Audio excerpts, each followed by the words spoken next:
Before the first light touches the cities of Japan, before footsteps echo through streets and stations, Mount Fuji is already awake, though it never truly sleeps. It rises quietly from the earth, a solitary presence shaped like intention itself. Its slopes descend in perfect balance, neither sharp nor gentle, as if the land paused and chose harmony. At dawn, mist gathers at its base like a held breath, while the summit floats above the clouds, distant and untouchable. Fuji does not demand attention. It receives it. For centuries, people have stopped mid-sentence, mid-journey, mid-life, simply to look. Farmers once measured seasons by its snow line. Travelers used it as a compass. Artists chased it across paper and silk, knowing that each attempt would fall short. Fuji was never meant to be captured, only witnessed. In winter, it is crowned in silence, white and absolute. In summer, its dark volcanic skin absorbs the sun, radiating ancient warmth. Storms pass, earthquakes tremble, empires rise and fall. The mountain remains. There is power here, but not the loud kind. Fuji's power is restraint. Beneath its calm surface lies fire, memory of eruption, pressure waiting, history written in ash and stone. And yet, it stands still, watching over lakes, forests, and cities like a patient guardian. This is not a mountain that exists only in stone and soil. It exists in thought, in faith, in the quiet pause between breaths. To understand Mount Fuji is not to conquer it or explain it, but to listen to what it has been saying silently for thousands of years. Mount Fuji rises to 3,776 meters, the highest point in Japan. But its true dominance lies not in height alone, rather in isolation. Unlike mountain ranges that fade into one another, Fuji stands alone, emerging abruptly from the plains of central Honshu. This solitude gives it its unmistakable shape, a near-perfect cone, symmetrical from almost every angle, visible across vast distances on clear days. Geographically, Mount Fuji sits at a crossroads. It lies near the boundary of Shizuoka and Yamanashi prefectures, with views stretching toward the Pacific Ocean and the Kanto Plain. On rare, clear mornings, it can be seen from Tokyo, over 100 kilometers away, appearing less like a mountain and more like an idea etched onto the horizon. Its form, however, is deceptive in its simplicity. Mount Fuji is not a single volcano, but a complex, layered structure built over hundreds of thousands of years. Beneath the familiar cone are the remnants of older volcanoes, most notably Mount Komitake, buried by successive eruptions. Fuji is, in essence, a mountain built upon mountains. The land surrounding it bears the marks of its creation. Vast lava flows once spilled across valleys, hardening into plateaus and shaping the terrain. These ancient flows blocked rivers, forming the 5 lakes of Fuji, which now reflect the mountain like still mirrors, reinforcing its sense of balance and symmetry. Fuji's volcanic soils are dark, porous, and rich in minerals. Rainwater seeps quickly through this ground, filtered naturally through layers of ash and rock, emerging as clear springs at lower elevations. These waters sustain forests, farms, and communities, making Fuji not only a visual anchor, but a lifeline. What appears calm and eternal is, in truth, the product of immense forces, pressure, heat, and time, working in rare equilibrium. Mount Fuji stands as a reminder that even the most peaceful landscapes are shaped by deep and restless origins. If you want, I can continue with the next sections in the same cinematic, narration-ready style, or slightly adjust the tone to be more poetic or more scientific. Beneath Mount Fuji's flawless symmetry lies a restless origin story, one written not in quiet patience but in pressure, fracture, and fire. Fuji stands at one of Japan's most volatile geological junctions, where 3 tectonic plates converge: the Amurian Plate to the west, the Okhotsk Plate to the north, and the Philippine Sea Plate pressing from the south. Their slow, relentless movement forces molten rock upward from deep within the earth, feeding the volcanic system that built the mountain. The earliest foundations of Mount Fuji began forming more than 100,000 years ago, but the elegant cone recognized today is geologically young. It emerged primarily within the last 10,000 years, shaped by repeated eruptions that layered ash, lava, and rock with remarkable balance. These eruptions alternated between explosive events, throwing ash high into the sky, and quieter outpourings of lava that flowed evenly down the slopes, preserving symmetry rather than destroying it. Fuji is classified as a stratovolcano, known for its steep sides and potentially violent behavior. Its history includes dozens of eruptions, many of which reshaped the surrounding land. Lava flows once carved through forests and valleys, creating hardened plains that remain visible today. The most recent eruption occurred in 1707, during Japan's Edo period. Known as the Hōei Eruption, it did not produce lava, but instead expelled massive volumes of ash and pumice. Ash fell over vast regions, reaching Edo, modern-day Tokyo, darkening the sky and damaging agriculture for years.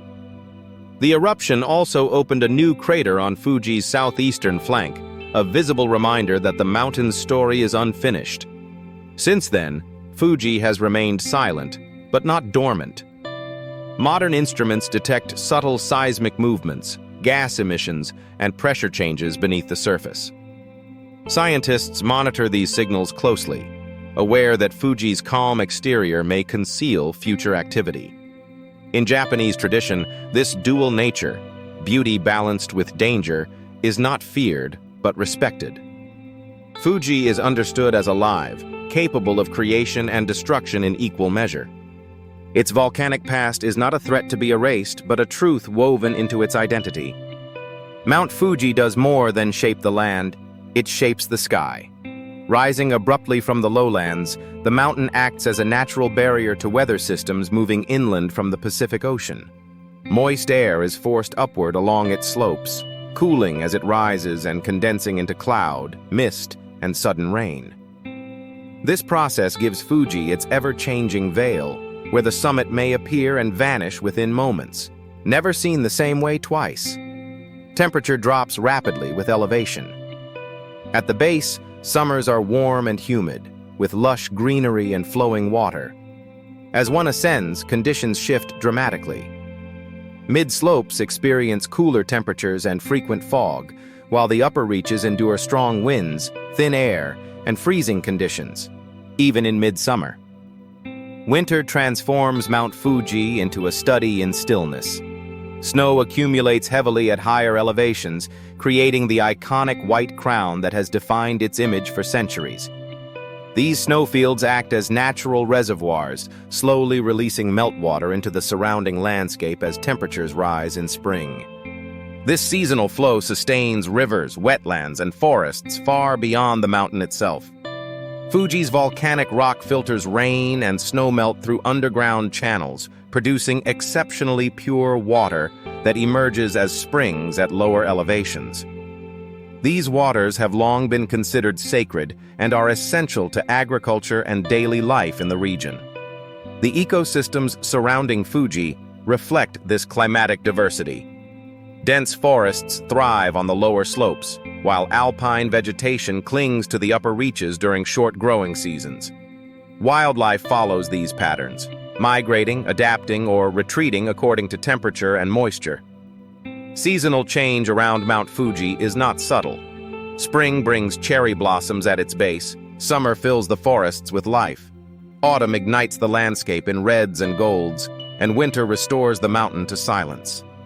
These cycles reinforce Fuji's symbolic role in Japanese culture, a reminder that impermanence and balance are not opposites, but partners in the rhythm of nature. Life around Mount Fuji unfolds in quiet layers, each shaped by altitude, temperature, and the volcanic soil beneath. As the land rises, the living world shifts with it, subtle, adaptive, and resilient. At lower elevations, broadleaf deciduous forests dominate the landscape. Oaks, maples, and beeches form dense canopies that filter sunlight into soft green shadows. In spring, new leaves emerge in vivid contrast against Fuji's dark slopes. In autumn, these same forests ignite with reds and golds, turning the mountain's base into a living mosaic. Deer move silently through undergrowth, foxes slip between trees, and birdsong echoes through valleys fed by volcanic springs. Higher up, the forests change character. The air cools, and coniferous trees, fir, hemlock, and larch, replace broadleaf species. Their needle-like leaves are adapted to colder temperatures and heavy snowfall. Mosses and lichens cling to bark and stone, slowly breaking down rock formed by ancient eruptions. These quiet organisms are among the mountain's most patient architects, shaping soil grain by grain. Above the tree line, life becomes sparse and fragile. Here, strong winds, thin soils, and freezing temperatures limit what can survive. Low alpine grasses, small flowering plants, and hardy shrubs endure short summers, blooming briefly before retreating again into dormancy. These plants are few, but their presence is a testament to adaptation at the edge of possibility. One of the most striking ecosystems lies at Fuji's northwest base, Aokigahara, the forest grown atop hardened lava flows. The ground is uneven, riddled with caves and hollows, where roots twist across volcanic rock rather than into soil. Despite its dark reputation, Aokigahara is ecologically rich, a place where nature reclaimed fire-born land with remarkable persistence. Animal life around Fuji is understated rather than dramatic. Insects emerge in warm seasons, birds of prey ride thermal currents, and mammals follow ancient paths shaped by water and forest. Together, these ecosystems form a living boundary between the mountain's volcanic past and its present calm. Mount Fuji is more than a natural landmark. It is a sacred presence woven into the spiritual and cultural fabric of Japan. Long before written history, Fuji was revered in Shinto belief as a dwelling place of kami, divine spirits that inhabit natural forces. The mountain was seen as alive, capable of blessing and destruction, and deserving of deep respect. Shrines were built at its base and along its slopes, marking points of reverence rather than conquest. In Buddhist tradition, Mount Fuji became a symbol of enlightenment and impermanence. To climb it was to undertake a spiritual journey, each step upward representing the shedding of worldly attachments. The summit was not a destination of triumph, but of reflection, where the boundary between earth and sky seemed to dissolve. During Japan's medieval and early modern periods, Fuji inspired organized religious movements known as Fuji-ko. Members gathered to worship the mountain, often saving for years to make pilgrimages. For those unable to climb, miniature Fuji mounds were constructed in cities, allowing symbolic ascents. The mountain thus became accessible not just physically, but spiritually. Fuji's influence extended beyond religion into art and literature. Poets wrote of it as a metaphor for stillness, longing, and eternity. In the sparse language of haiku, Fuji often appeared as a silent witness, unchanging while human lives passed briefly beneath it. No artistic tribute is more famous than Katsushika Hokusai's 36 Views of Mount Fuji. In these woodblock prints, Fuji appears from unexpected angles, behind waves, framed by bridges, glimpsed through everyday labor. The mountain is never distant from human life, yet never diminished by it. Each image suggests that Fuji exists simultaneously as a physical object and a state of mind. Other artists followed: Utagawa Hiroshige, painters, calligraphers, and later photographers, each attempting to capture Fuji's essence. None claimed success. Fuji resists possession. It changes with light, weather, and season, reminding viewers that beauty is never fixed. For the samurai class, Fuji symbolized discipline and inner strength. Its endurance reflected ideals of restraint and balance. For common people, it offered comfort, a constant presence in a changing world. Even today, Mount Fuji remains a cultural anchor. It appears on currency, in cinema, in logos, and in everyday language. Yet its power lies not in repetition, but in recognition. Each generation sees Fuji anew, bringing fresh meaning to an ancient form. Mount Fuji endures not because it is explained, but because it is felt, standing at the intersection of faith, art, and silence. For much of its history, Mount Fuji was not a challenge to be conquered, but a sacred path to be followed. Early ascents were acts of devotion. Pilgrims approached the mountain with ritual preparation, purifying themselves in water, offering prayers at shrines, and climbing slowly, often barefoot. The ascent was divided into stages, each marked by spiritual significance rather than physical distance. Every step upward was meant to quiet the mind and humble the body. These practices were formalized through Fujiko pilgrimage groups, especially during the Edo period. Members pooled resources to support one another, believing that the spiritual merit of climbing Fuji extended beyond the individual to the entire community. Pilgrims climbed in white robes, chanting as they ascended, turning the mountain into a moving ritual rather than a solitary pursuit. For centuries, access was limited. Women were prohibited from climbing until 1868, reflecting broader religious customs of the time. When the ban was lifted during Japan's modernization, the mountain's spiritual landscape quietly shifted. Fuji became more open, more inclusive, and gradually more accessible to those beyond religious circles. The first documented foreign ascent occurred in 1860, marking the beginning of Fuji's transformation from sacred mountain to global landmark. As trails improved and mountain huts were established, climbing Fuji evolved from pilgrimage to mountaineering. Yet traces of its spiritual past remained embedded in the experience. Today, most climbers follow established routes during the official climbing season, ascending at night to reach the summit by dawn. There, they witness Goraiko, the sunrise breaking above a sea of clouds. In that moment, exhaustion fades, and the mountain briefly returns to its ancient role as a place of reflection rather than achievement. Even now, many climbers describe reaching the summit not with triumph, but with silence. Fuji does not reward conquest.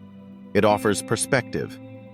In modern Japan, Mount Fuji exists in two worlds at once, timeless and contemporary, sacred and commercial, distant and familiar. Its image is everywhere. Fuji appears on postcards, advertisements, films, and banknotes. It anchors brand identities and tourist campaigns, instantly recognizable across cultures. Yet despite this ubiquity, the mountain itself remains oddly resistant to over-familiarity. No matter how often it is seen, it still commands pause. Tourism has reshaped the region surrounding Fuji. The Five Lakes area has become a major destination, offering views that change with seasons and light. Towns host museums, onsens, and observation points, each framing the mountain from a different angle. For many visitors, the experience is less about climbing and more about witnessing, watching clouds drift across the summit or reflections ripple across water. Climbing Mount Fuji has become a rite of passage for many Japanese citizens and international travelers alike. The official season, typically from July to September, is carefully regulated to balance access with safety. Trails are marked, huts provide shelter, and guides offer support, ensuring that the mountain remains approachable without losing its gravity.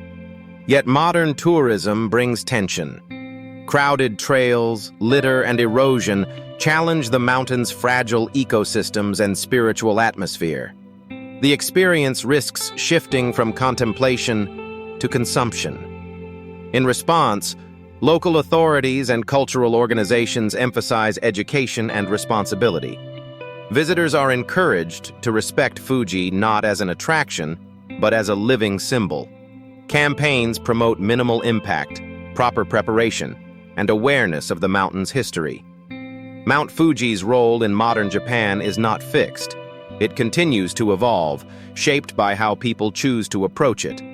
Whether viewed from a city window, photographed from a lakeshore, or climbed under a star-filled sky, Fuji remains a mirror, reflecting the values of those who stand before it. For all its timeless presence, Mount Fuji is not untouched by the modern world.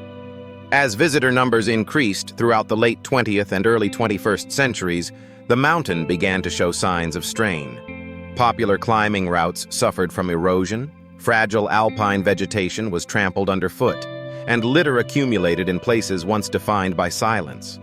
What had long been a sacred ascent risked becoming a crowded passage. Climate change presents a quieter, more complex challenge. Rising temperatures have altered snowfall patterns, shortening the season during which Fuji wears its iconic white crown. Reduced snow cover affects not only the mountain's appearance, but also the delicate balance of ecosystems that depend on seasonal meltwater. Subtle shifts ripple downward, influencing forests, wildlife, and water systems far beyond the summit. In response, Japan has taken deliberate steps to protect its most iconic peak. Access to Mount Fuji is now carefully managed, with designated climbing seasons, controlled trail maintenance, and educational campaigns aimed at both domestic and international visitors. Mountain huts enforce waste regulations, and climbers are encouraged to carry out everything they bring in.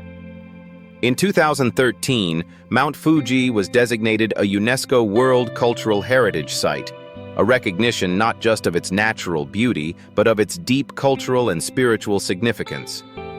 This status reframed conservation efforts, emphasizing that protecting Fuji means preserving both landscape and legacy. Local communities, scientists, and volunteers work together to monitor environmental impact, restore damaged areas, and guide tourism toward sustainability rather than excess. The message is clear. Mount Fuji is not an object to be consumed, but a presence to be respected. Preservation here is not about freezing the mountain in time. It is about ensuring that future generations encounter Fuji not as a warning, but as a promise. Mount Fuji stands where fire once rose and silence now remains. It has watched forests grow from ash, lakes form behind ancient lava, and human history unfold at its feet. Kings and farmers, pilgrims and artists, scientists and travelers, all have looked to Fuji for meaning, guidance, or simply reassurance that something enduring still exists. Its beauty lies not in perfection alone, but in balance. Beneath its calm symmetry rests memory of eruption and upheaval. Above its slopes, clouds drift and vanish, reminding us that nothing we see is ever permanent. Mount Fuji asks for no explanation. It does not need interpretation to be powerful. To stand before it is to feel small without feeling diminished. To recognize that nature can be both gentle and absolute. As the world accelerates, Fuji remains patient. It teaches without instruction, offering perspective through stillness. In its reflection on water, in its silhouette against the sky, in the quiet pause it creates within the observer, the mountain continues its work. Mount Fuji endures not because it resists change, but because it absorbs it, layer by layer, season by season, standing as a quiet axis between earth and sky. And as long as it stands, it will continue to watch, reminding humanity that some forces are not meant to be conquered, only understood.